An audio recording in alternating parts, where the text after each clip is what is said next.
हाय, मैं हूं मोहित Panjal from directorsinvestments.com। इस वीडियो के थ्रू मैं आपको एक अपकमिंग आईपीओ के बारे में बताऊंगा। इस आईपीओ का नाम है एरोफ्लेक्स इंडस्ट्रीज लिमिटेड। ये अपना एक आईपीओ लेके आ रहे हैं। 351 करोड़ का इशू साइज है। इंपॉर्टेंट डेट्स एंड डिटेल्स यहाँ पे ऑलरेडी मेंशन्ड है। इसमें ग्रे मार्केट प्रीमियम मेंशन नहीं है, वो मैं आपको एंड में बताऊंगा। क्या करें, क्या इस आईपीओ में इन्वेस्ट करें, क्या इस आईपीओ को स्किप करें, इस वीडियो को एंड तक देखिए and you will be able to analyse. Aeroflex Industries Limited ये कंपनी इनकॉर्पोरेट हुई थी 1993 में। इस कंपनी का जो अर्स्टवाइल नाम था वो था सुयोग इंटरमीडिएटरीज प्राइवेट लिमिटेड।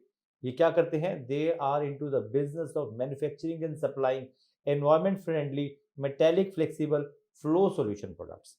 आप घर के आपके हर घर में फ्लो सॉल्यूशन प्रोडक्ट्स यूज होते हैं एंड ये उसको मैन्युफैक्चर करते हैं। कंपनी के जो प्रोडक्ट लिस्ट है ये इंक्लूड करती है braided hoses, unbraided hoses, solar hoses, gas hoses, vacuum hoses, braiding, interlock hoses, hoses assemblies and so many other products. As of March 31, 2023, company has recorded more than 1700 product SKUs. SKUs का मतलब होता है stock keeping units and that is there in their product portfolio. So आप समझ सकते हैं 1700 से ज्यादा प्रोडक्ट पोर्टफोलियोज है। एरोफ्लेक्स की जो मैन्युफैक्चरिंग फैसिलिटी है that is located at Taloja which is in Navi Mumbai Maharashtra and that is spread across 3.6 lakh square feet which is humongous. The facility is certified with different certifications. बहुत सारे सर्टिफिकेशन है, मैं बोल नहीं सकता, ये आप स्क्रीन पे देख सकते हैं। All the certification they have been certified which means they follow the process, they are in line with the specialty standard requirements and also they care about the environment, तभी इनको इतने सारे सर्टिफिकेशंस मिले हैं। कंपनी के clientage हैं so many distributors, fabricators, maintenance, repairs and operation companies, original equipment manufacturers and companies operating in wide range of industries. So जो company का जो क्लाइंटेज है that is spread across so many segments. Company के strength क्या है? Company का जो सबसे बड़ा स्ट्रेंथ है वो ये है, they are one of the prime manufacturers of flexible flow solutions with a Make in India and Made for the World campaign, while with no listed peers, with an advanced manufacturing facility and R&D infrastructure. So this is a very important point कि इनका कोई listed peers नहीं है and they are making for the world while making in India. जो मैंने आपको already point out किया है कि इन्होंने बहुत सारे सर्टिफिकेशन लिए हुए हैं।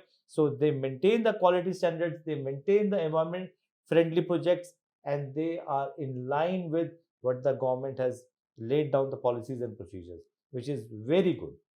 कंपनी का लो लेवरेज है with a debt to equity of only 0.45 which is a remarkable thing.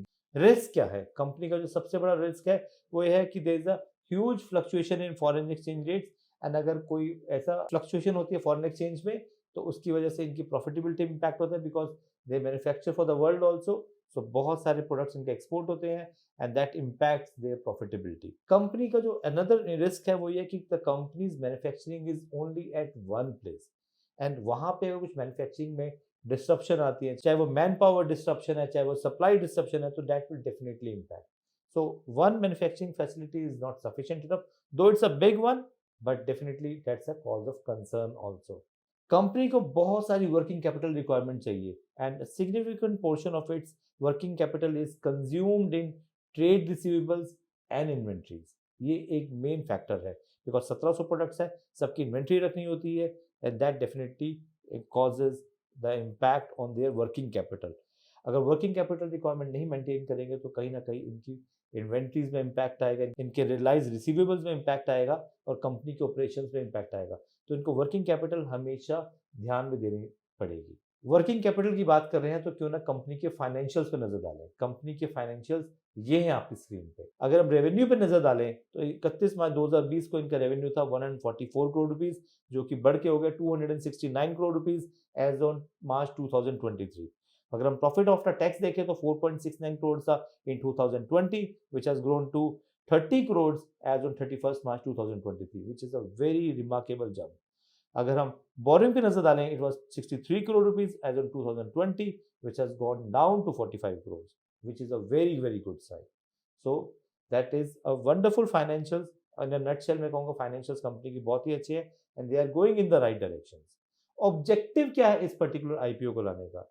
जो सबसे बड़ा ऑब्जेक्टिव है इस पर्टिकुलर आईपीओ को लाने का, that they want to repay their certain borrowings, as well as they also want to use this money for general corporate purpose as well as for funding working capital requirements. तो इनके ये तीन main काम है, but basically जो पैसा use हो रहा है दैट इज टू रीपे और प्रीपे सर्टेन आउटस्टैंडिंग बोरोइंग्स।